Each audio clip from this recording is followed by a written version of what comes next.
Hello everyone. I have been wanting to do this for so long, and I did say at the start of the year that I would try my hardest to make this year a really content building year and be able to share so much with you guys. I get so many DMs regarding fertility, and I don't really want to just influx my Instagram full of fertility, so I thought what I would do is come on YouTube, explain what has happened the last 12 months and exactly what is happening now, especially now, because when I've gone online and on YouTube to research this, and I am one to always go and listen to other women's stories, other couples' stories, I haven't been able to find much. I think I've watched everything on YouTube so far, so I want to be able to share my story so that other women like you guys who potentially might get or have got the same diagnosis as Sam and I have had, you guys can try, listen to my story and see if you relate at all. So basically the last year, now if you follow me on Instagram, you would know exactly what has happened, so I will quickly just touch on it. And if you do want to know more about our fertility journey and miscarriages, make sure you head over to my Instagram page. Now before I get into it, obviously this is going to be pretty raw, so if you are triggered by miscarriage, definitely do not watch this video. I know it's a really tough subject to talk about, but I think it's really, really important that we all do talk about it.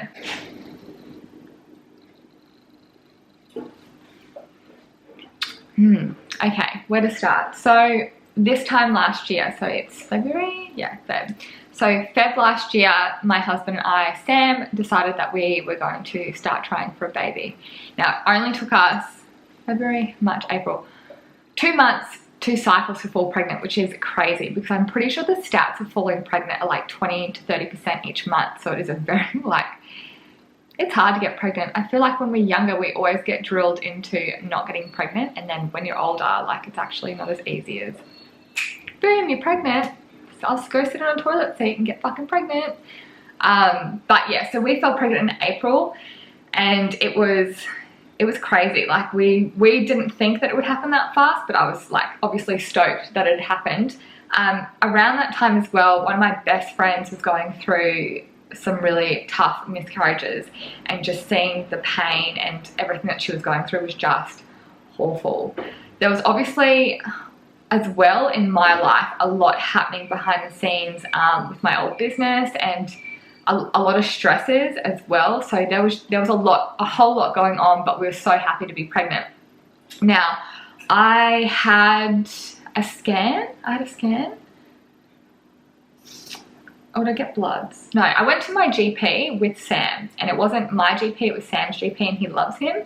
But I really didn't love the conversation, because it was basically, why do you want the bloods? If you're going to miscarry, you're basically going to miscarry. This is what a miscarriage is. Just explain chromosomal in your body and whatever. And I was just like, fuck, this is hectic. Obviously what he was saying was, logic, and that's just the way it is when it comes to doctors like that. But I obviously wanted a little bit more care taken. So after that, we decided I went and saw my doctor, and then I actually went and got a scan. So Sam and I were booked in, I think it was my 6-week scan? Yeah, my 6-week scan. So I decided to pay and go super early just to make sure that everything was all good. So we went there. I had the scan, and I could see the pregnancy was in the right spot.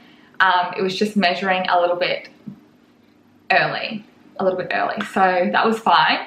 And I remember thinking, fuck, is there something going on here? I don't know, weird.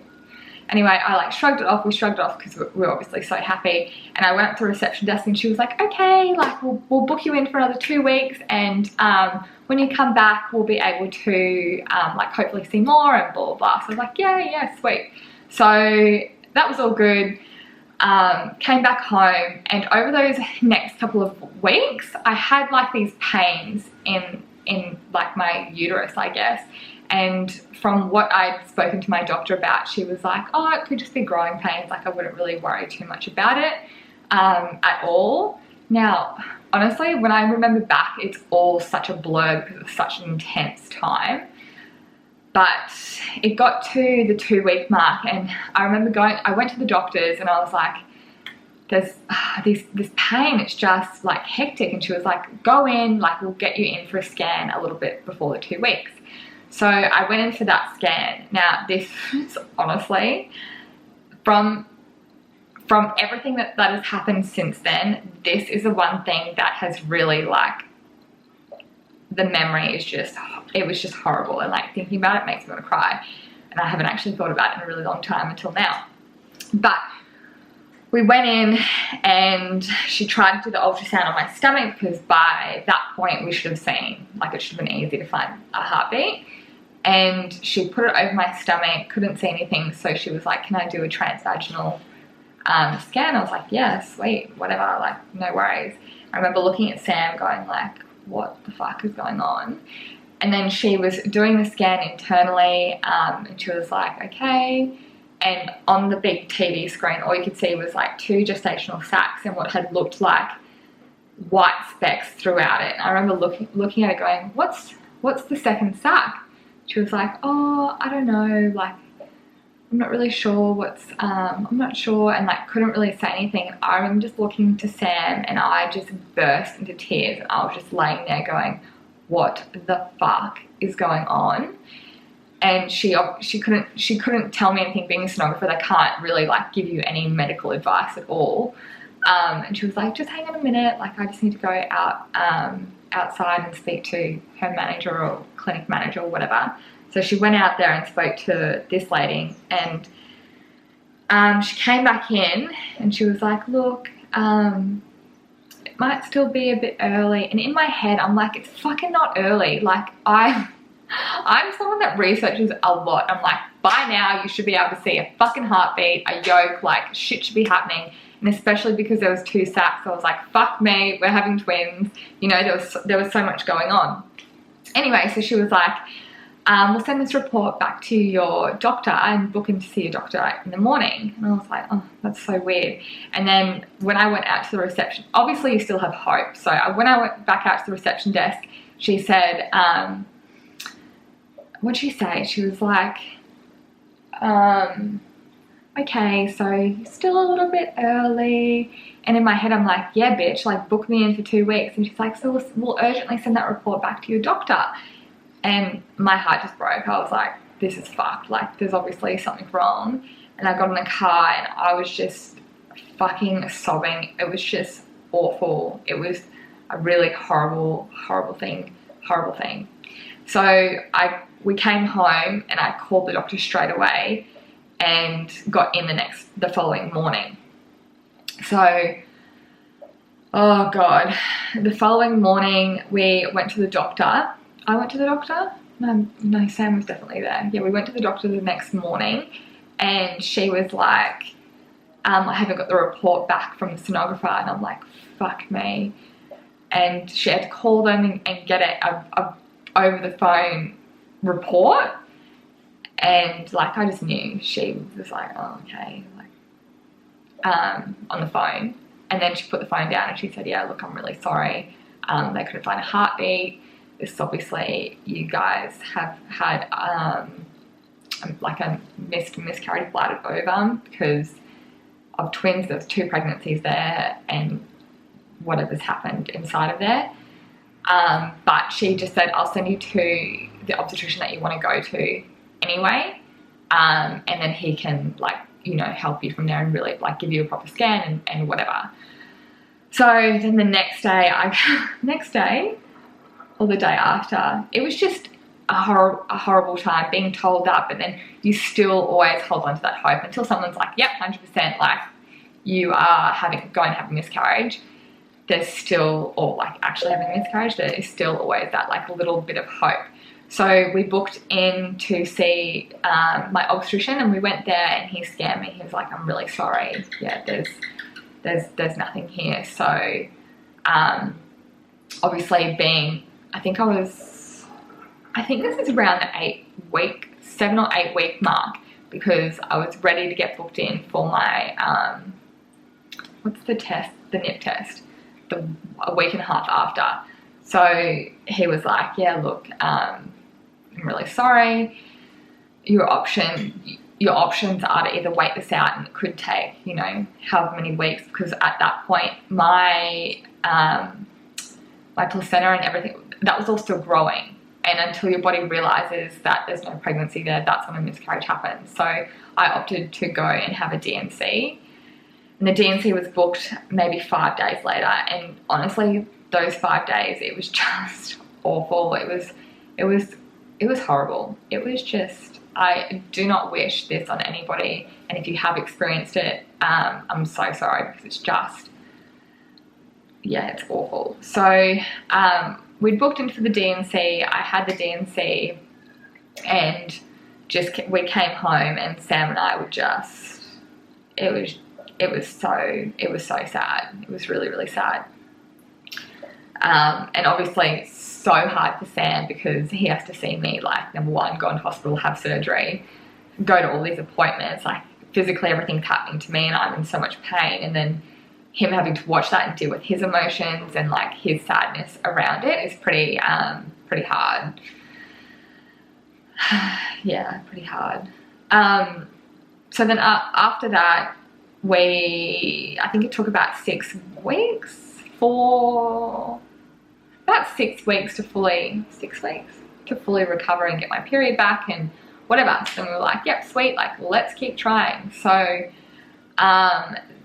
when we started trying, so this all happened like January, February, March, April, May, June, I had the D&C, and then, yeah, I was ready to go by July. And then we were just still trying, and then I fell pregnant on my birthday. I remember I did a test on my actual birthday, because I was like, am I going to drink tonight? I don't know. And I took a test, and yeah, it was positive.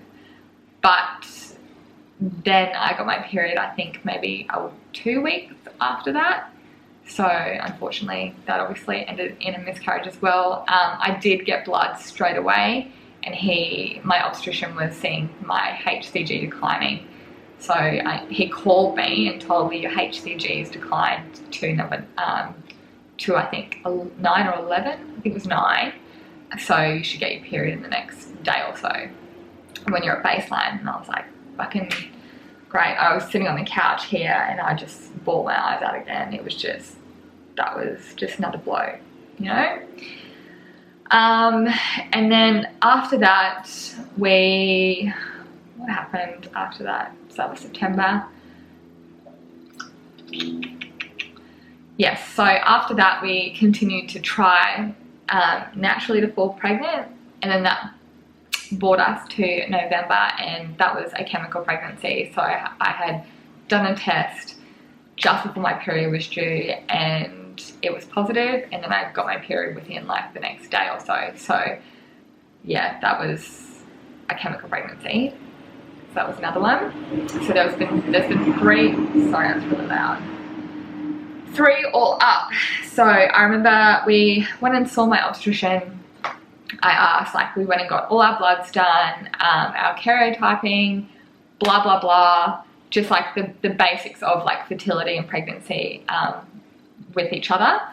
And then my obstetrician was like, let's give you a try on letrozole. So letrozole overstimulates, well, if you aren't ovulate, it stimulates your body to ovulate. If you are ovulating, they call it a super ovulation. So you potentially get really ripe, mature, like a few different follicles ready to go. So I actually did that November, December, January, and nothing happened. I didn't get pregnant at all. During this time as well, I think in December, I made an appointment to go and see another specialist on the coast who specializes in reproductive and fertility, and he's like the #1 guy you go and see. So I just wanted to have all my bases covered, and I just really wanted to be on top of it. I'd spoken to, and so many of our friends had gone through some pretty hectic struggles, and seeing them go through that for years and years, I really didn't want that to happen. So I wanted to make sure that I was on top of it and could research and ask for second opinions and, you know, get answers to why this was happening. So when did I see him? In December, I saw this reproductive specialist, and he sent Sam and I for intense bloods. He did a semen analysis. He did a whole bunch of tests like factor V Leiden, AMH, obviously that's a pretty standard one. So many in-depth tests, which I can't actually tell you off the top of my head. So if you do want to know, just message me, and I'll try and find them. But yeah, a lot, which there isn't many specialists that actually do that. So we had those, and they all came back sweet. There was one test that we were waiting for, and it was called the DQ alpha gene test. And I was like, there's no way that that is going to come back a partial or complete match, as if, like, my family's Russian, your family's Scottish, like, it's, you know, we're from different parts of the world. It's not going to happen. So when we saw our reproductive specialist, we sat down, he went through all the results, and he said, you've still got the DQ alpha gene result to come back, which is going to take another probably like 4 weeks or so. And I was like, oh yeah, cool, whatever, like, as if that's going to be an issue. And he basically said to us, keep trying naturally until you mentally can't handle it, and we will intervene and be able to help you, whether that be with IVF or, you know, whatever. So I was still doing letrozole at this point. In January, at the end of Jan, I went and saw my obstetrician. I said, I can't do these cycles anymore. It just, the low estrogen tablets and the progesterone killed me. Like, my battery is going to run out. So I'll stop that there. I'll charge this and I will come back. Oh, sorry everyone, I'm back now. So yeah, so I went into my obstetrician's office and I said, I can't do these letrozole cycles anymore.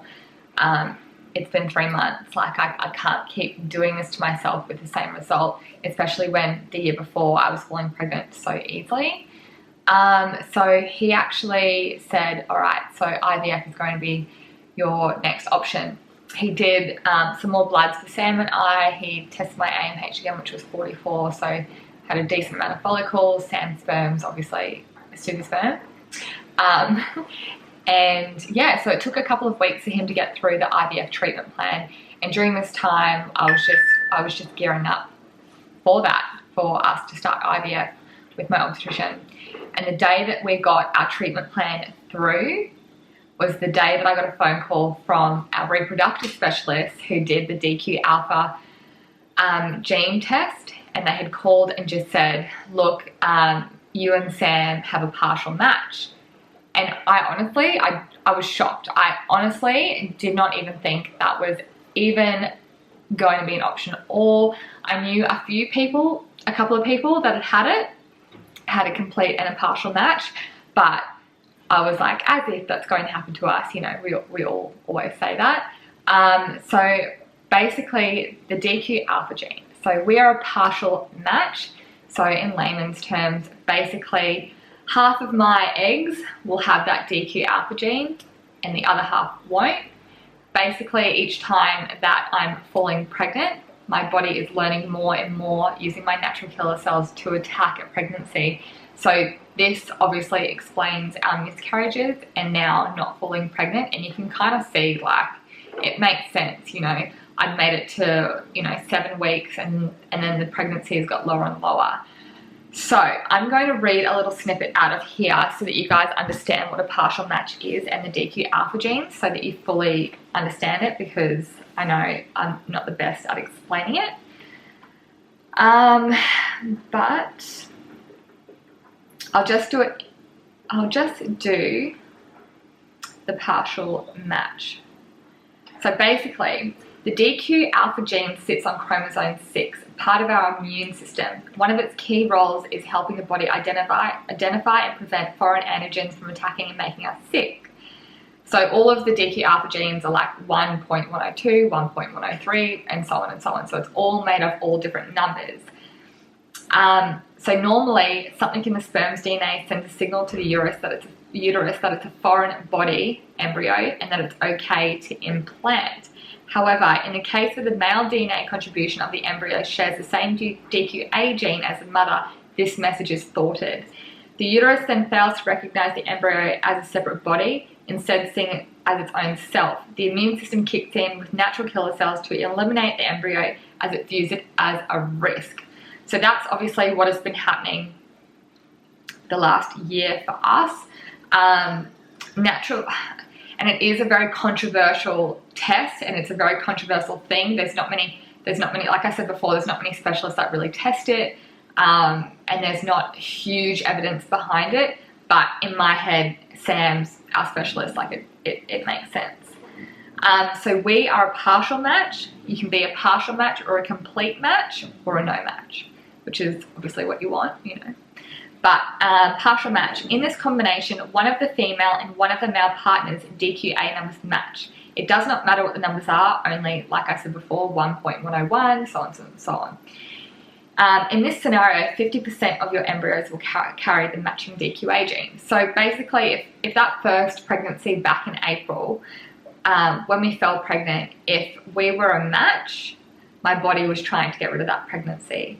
And kind of like the more that it happens, your body obviously learns over time. So potentially my natural killer cells will be quite elevated, and so therefore attacking pregnancies even before they even get to implantation.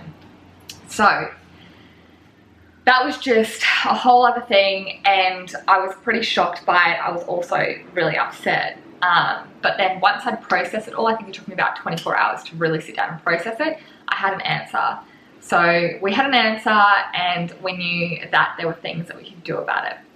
So there are options, and some of them,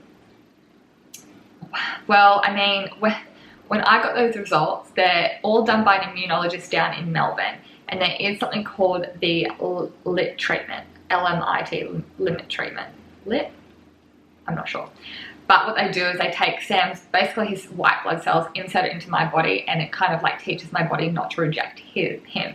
However, we aren't going, we don't want to do that just now. I think that is something that we could do way further down the track. It's quite expensive, and just to fly down to Melbourne and stay there and do all of this, I'm not too keen on it, especially when there isn't, again, a lot of evidence surrounding that. What we're going to do, and this is a plan moving forward for us, is I was hoping to have surgery this week for a hysteroscopy, where they take a biopsy of my uterus and test what natural killer cell level my body's at. However, we just missed my ovulation, so it's actually going to be happening in another 4 weeks, which I'll document this all here for you guys. So I'll go in, I'll have the hysteroscopy, they'll see what level my natural killer cells are at, and then from there we will spend, I think it's a month, doing a full immune protocol. So immune protocol is going to basically trick my body into attacking everything else, like, you know, the immune protocol, and lowering my immune system rather than my body just going straight and attacking the pregnancy. So we're actually going to do 1 month of that, and then I think we need to have, we'll have a break after that, and then I am pretty sure it's onto IVF after that. But we're both just kind of taking every step, like, you know, 1 step at a time, rather than just going, yep, this. It's like, okay, so we'll do the immune protocol, try naturally, have a break for a couple of months, and then potentially IVF with full immune protocol as well. So the immune protocol, I believe, I don't fully know yet, is going to be intralipid, steroids, cloxane, aspirin, a whole bunch of different things. So yeah, that's where we're at. I'm excited to just get in, have this surgery, know what my natural killer cells are at, and just really give this the absolute best shot possible. And I'm so grateful. I'm so grateful that we have been able to get these answers within 12 months. There are so many women, and I'm sure there's women watching this, that spend so many years in agony trying to find answers, and it's so hard. We've gone through a year of this, and it has broken us in so many ways over the period of 12 months. I can't even imagine what women go through when they go through years of this. So yeah, I'm really grateful that we have a plan moving forward. We've got an amazing reproductive specialist. I am sad to be leaving my obstetrician because I do love him, but potentially when we do fall pregnant, we can go back to him. I get like a lot of guilt surrounding like leaving people, or, you know, like leaving doctors or hairdressers or dentists or whatever. It's so funny. But yeah, that's where we're at. That's the update. I feel like that's a pretty short version of everything that has been going on. If you do have any questions, drop them below and I will get to you guys. Otherwise, DM me on Instagram. And I think the next video that I will do will be more of a Q&A about the DQ alpha gene, miscarriages, what we've gone through together, me, Sam and I. A bit more in depth about that. So I think I'll upload that for you guys next week. Otherwise, I will speak to you all soon, and please let me know if you did like this video.